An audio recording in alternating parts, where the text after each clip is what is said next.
et bienvenue dans cette nouvelle vidéo. Je m'appelle Coraline et vous pouvez me retrouver sur les différents réseaux sociaux sous le pseudo de Malorae, principalement sur Instagram et Ravelry, mais aussi mon site maloraedesigns.com où je vous propose mes patrons de tricot mais aussi mes accessoires tricot.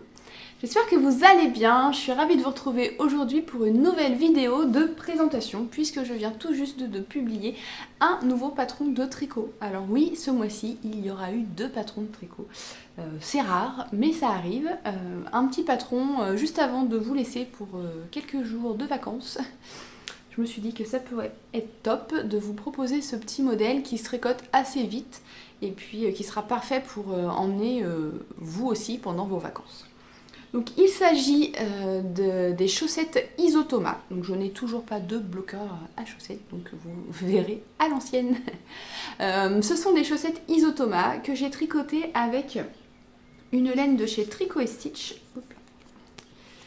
C'est le coloris Nuit d'hiver sur sa base Lurex. Donc c'est Mérinos, Nylon et Lurex. C'était un coloris de l'almanach de la tricoteuse de chaussettes de l'an dernier. Donc c'est 400 mètres pour 100 grammes sur cette base et c'est une base donc Lurex avec de la Stellina. C'est un bleu qui est assez nuancé. Il y a du vert, il y a du rose, ça fait du violet par endroits, il y a des endroits un peu plus blancs. Le coloris est absolument superbe et j'avais vraiment craqué dessus quand elle l'avait montré. J'avais jamais tricoté de base Lurex. J'avais déjà tricoté avec de la Stellina, mais pas, c'est pas pareil en fait. Je trouve que c'est plus brillant avec le Lurex. Donc j'ai tricoté une petite paire de chaussettes. Comme j'avais un écheveau complet, je me suis dit que j'allais tricoter une paire qui était assez texturée. Donc je suis partie sur ce point. Donc en fait ce sont des mailles croisées. Des mailles croisées et des petites torsades, puisqu'en fait c'est des 2 mailles, une maille. Donc en fait on a 3 mailles à chaque fois. Et on a des mailles glissées à ce niveau. Alors, il fait le point sur mes mains, mais pas. On a des mailles glissées et des torsades. Ce sont des chaussettes qui se tricotent en toe-up, donc qui se commencent par la pointe. Vous savez que c'est la construction que je préfère pour les chaussettes. Je trouve ça beaucoup plus pratique pour essayer et aussi pour adapter en termes de quantité de laine. Puisque si vous n'avez pas un écheveau complet, mais seulement la moitié par exemple, il est beaucoup plus facile d'adapter la chaussette puisqu'on fait le pied et après on voit en fonction de ce qui reste pour la hauteur de la tige. Quand on commence par la tige et si on n'a plus de laine pour finir le pied, c'est plus compliqué. Donc je préfère commencer mes chaussettes par la pointe. Donc on commence par un Turkish Caston, donc c'est un montage qui est... alors il y a le Turkish Caston, il y a le Judy's Magic Caston aussi, c'est un peu le même genre. C'est un montage qui fait que c'est totalement invisible à ce niveau-là, et même à l'intérieur, on ne sent absolument rien. Il n'y a rien du tout. Il n'y a rien du tout, c'est vraiment juste du jersey. Donc on commence par ce montage et on tricote en augmentant de chaque côté sur les rangs. Alors moi je tricote en Magic Loop la pointe. Donc vous allez tricoter sur la... augmenter sur le devant, augmenter sur le derrière, un rang sur 2 pour former la pointe. Et seulement après en fait avoir fait la pointe, je passe sur des mini aiguilles. Donc là j'ai tricoté avec mon kit de mini de Xiaogu.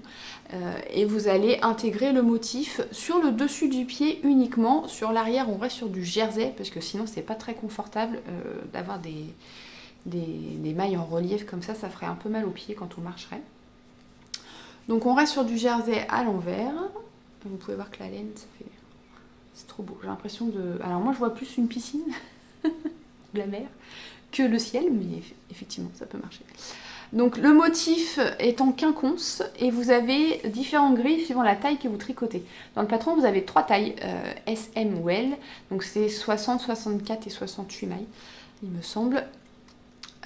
Donc voilà, donc j'ai adapté la grille en fonction de chaque taille pour que ça colle avec le motif. Et le motif est en quinconce, donc une fois vous le lavez au milieu et pas sur les côtés, et ensuite vous le lavez sur les côtés mais pas au milieu, et ainsi de suite, vous allez répéter X fois jusqu'à atteindre la hauteur qu'il faut pour commencer le gousset, puisque ce sont des chaussettes avec un talon renforcé. Hop. Donc vous avez un talon en rang... non, pas en rang raccourci, Coraline, renforcé. Donc vous allez augmenter de chaque côté pour former le gousset. Vous voyez que vous avez plus de mailles à ce niveau-là qu'à ce niveau-là. Et en même temps, vous allez venir former votre talon avec des mailles glissées. Vous voyez, ça fait des lignes. Donc il y a plusieurs façons de faire les talons renforcés. On peut les faire tout en jersey, on peut les faire avec des lignes comme ça. On peut les faire avec ce qu'on appelle œil de perdrix, ce qui veut dire vous allez décaler un rang sur deux les mailles glissées. Voilà, il y a plusieurs façons de faire les talons renforcés. Moi j'ai choisi comme ça. Après, vous pouvez totalement remplacer le talon, si vous n'aimez pas les talons renforcés, vous pouvez totalement remplacer par un talon en rang raccourci si vous préférez. Enfin, ou un talon après coup. Le talon, vous pouvez le modifier comme vous voulez après. Et une fois qu'on a terminé de tricoter le talon, on va venir intégrer le motif sur l'arrière du pied aussi. Donc en fait, ça va être perpendiculaire par rapport au...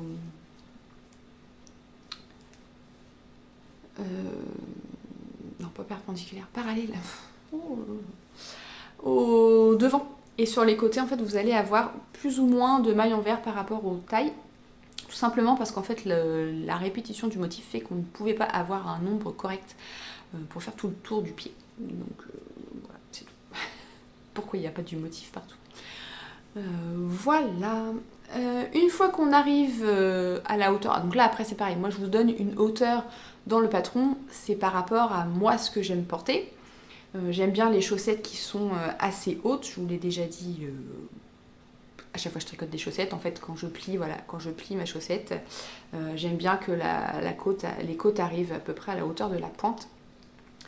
Donc, je fais des chaussettes hautes. Si vous n'aimez pas les chaussettes hautes, vous pouvez tout à fait réduire la partie de la tige, faire que un ou deux motifs et passer directement aux côtes si vous préférez.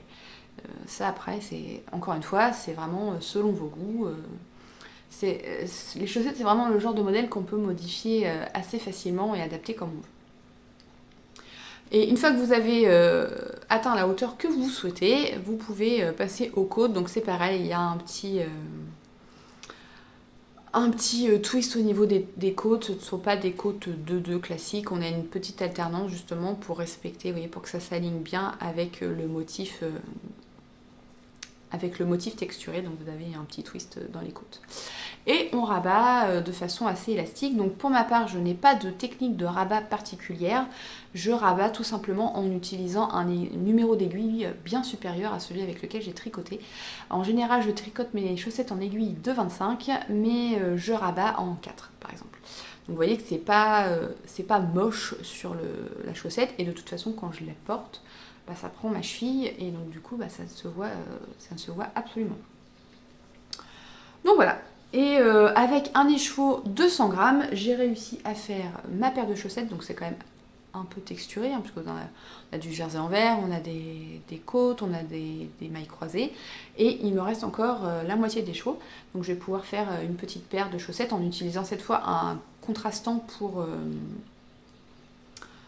les côtes, le talon et les pointes. Et je ferai peut-être un talon en rang raccourci du coup pour que ce soit plus économique en termes de quantité de fil. Couleur principale.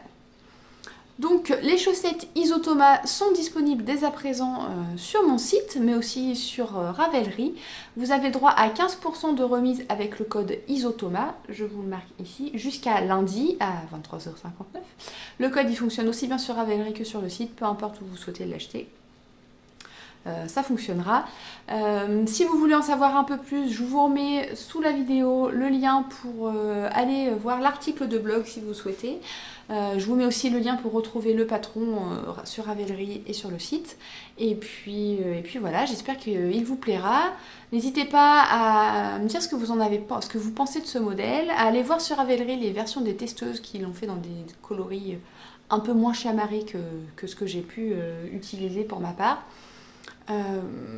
Voilà, si jamais ce patron vous plaît, vous pouvez l'ajouter à vos favoris pour le faire connaître, partager sur Instagram et puis me dire ce que vous en pensez surtout, puisque ça m'intéresse de savoir si vous aimez ce genre de petit modèle un peu texturé ou si vous préférez les chaussettes vraiment toutes simples. Voilà. Bon bah je vais vous laisser là, je vous remets toutes les infos sous la barre, enfin sous la vidéo dans la barre de description, moins 15% avec le code ISOTOMA jusqu'à lundi. Je vous mets des petites photos comme d'habitude et puis je vous dis à bientôt.